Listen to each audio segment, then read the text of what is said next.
Torture करता था। वो उसे खाने में सिर्फ चावल और पानी देता था। वही हम विंसेंट की माँ को देखते हैं जो पुलिस ऑफिसर के पास जाके उससे अपने बेटे के बारे में पूछती है, जिसपे वो पुलिस ऑफिसर उसे बताता है कि आपके बेटे की बाइक पहाड़ की चोटी से मिली है।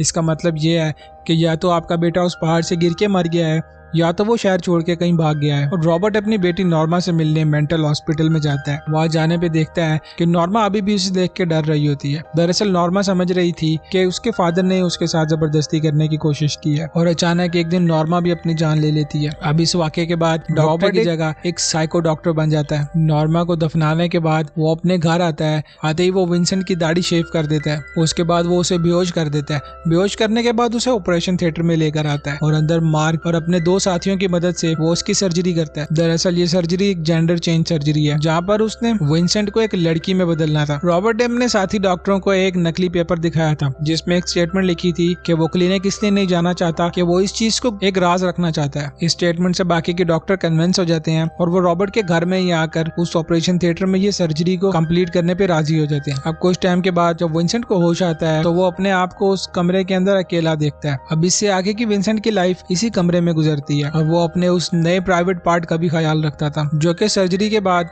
रॉबर्ट ने उसे दिया होता है। अब जैसे ही वो प्राइवेट पार्ट वाला एरिया ठीक होता है उसके बाद रॉबर्ट धीरे धीरे उसके सारे पार्ट्स को बिल्कुल लड़कियों